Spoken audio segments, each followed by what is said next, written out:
Di daerah Kulon Progo terdapat sebuah monumen.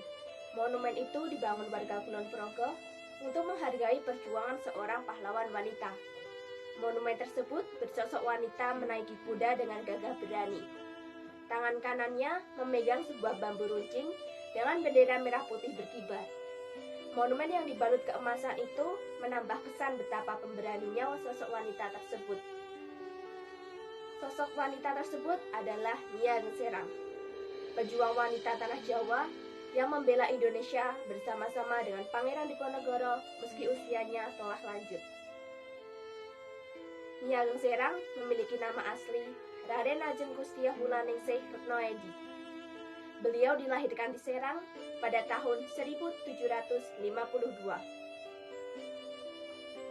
Nia Serang merupakan anak dari Pangeran Notoprojo, penguasa daerah yang masih menjadi kekuasaan Kerajaan Mataram.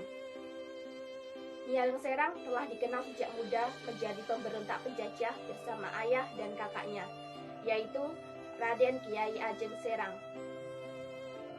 Beliau dikenal pernah merobek perjanjian Giyanti pada tahun 1755. Sejak kecil, Nia Serang dekat dengan rakyat, meski beliau merupakan keturunan dari putri bangsawan. Jiwa kepahlawanannya terlihat sejak ia beranjak dewasa dan dipercaya menjadi panglima perang melawan penjajah. Semangatnya bangkit untuk membela rakyat, selain karena kematian sang kakak ketika membela Pangeran Mangkubumi melawan Pakubuwono I yang dibantu Belanda. Setelah perjanjian Giyanti, Nia Serang pindah ke Yogyakarta bersama dengan Pangeran Mangkubumi. Perjanjian ini merupakan awal perpecahan dari Kerajaan Mataram. Isi perjanjian ini merupakan pembagian dua wilayah kekuasaan Kerajaan Mataram, yakni Yogyakarta untuk Pangeran Mangkubumi yang dikenal dengan Sultan Hamengkubuwono I dan Surakarta untuk Pakubuwono III. Meskipun perjanjian ini tetap berjalan, Nia Serang terus melakukan perlawanan bersenjata terhadap Belanda ketika itu.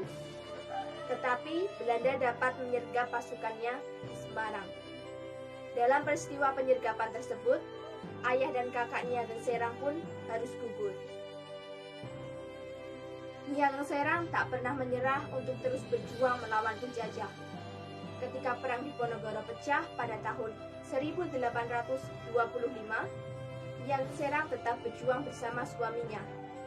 Tetapi lagi-lagi beliau harus kehilangan orang yang disayangi karena suaminya, yaitu Raden Mas Kusuma Wijaya, gugur. Nia Serang meneruskan perjuangan bahkan ketika usianya menginjak 73 tahun. Beliau dipercaya memimpin pasukan. Pasukannya diberi nama Laskar Gula Kelapa.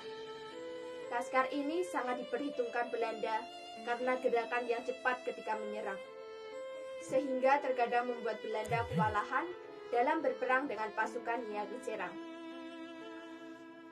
Beliau memimpin dengan melakukan serangan jauh dari Serang ke barat, menyusuri Sungai Progo, kemudian bermarkas di Traju Mas Perbukitan Menoreh. Dalam pertempuran ini, beliau menggunakan daun talas sebagai taktik penyamaran. Strategi yang kerap diterapkan oleh Nia Serang membuat Pangeran Diponegoro mengakui keandalannya. Kemudian mengangkat Nia Serang menjadi salah satu penasehatnya. Kedudukan Nia Serang sebagai penasehat sejajar dengan Pangeran Mangkubumi dan Pangeran Joyokusumo dalam siasat perang. Di bukit ini diketahui bahwa Nia Serang menyusun strategi hingga beliau wafat pada usia 76 tahun. Tepat 2 tahun sebelum Perang Diponegoro berakhir, yaitu pada tahun 1828. Nia Serang jatuh sakit karena wabah penyakit malaria, sama seperti penyakit yang merenggut nyawa para prajuritnya. Perjuangan Nia Serang pun diteruskan oleh cucunya, yaitu Raden Mas Pakpak. Beliau bergabung dengan Laskar Menoreh yang dipimpin oleh Raden Mas Singlon, salah seorang putra Pangeran Diponegoro yang bergelar Pangeran Menoreh.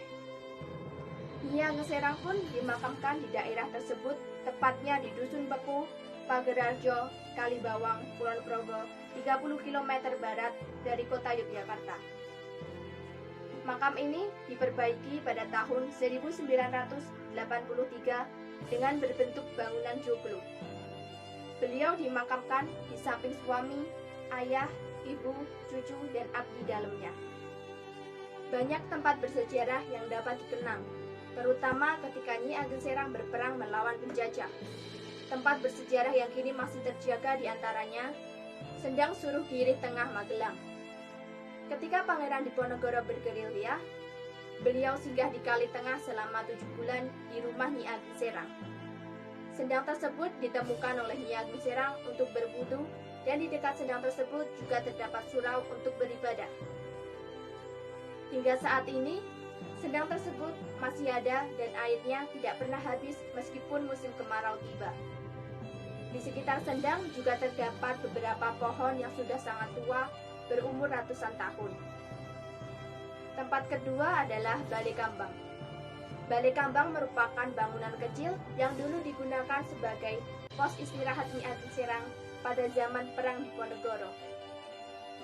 Dahulu, bangunan ini hanya berupa pondok bambu. Peninggalan Nyi Ageng Serang yang lain diantaranya adalah sebuah wasiat yang berbunyi, untuk keamanan dan kesentosaan jiwa, kita harus mendekatkan diri pada Tuhan Yang Maha Esa. Orang yang mendekatkan diri kepada Tuhan tidak akan terperosok hidupnya dan tidak akan takut menghadapi cobaan hidup, karena Tuhan akan selalu menuntun dan melimpahkan anugerahnya yang tidak ternilai harganya. Berkat perjuangannya, Nyi Ageng Serang diangkat menjadi pahlawan nasional pada tanggal 13 Desember tahun 1974. Sekian biografi tentang Nyi Ageng Serang. Saya, Cici Dwi Lestari dari kelas 10 MIPA 1 nomor absen 5 mengucapkan terima kasih. Wassalamualaikum warahmatullahi wabarakatuh.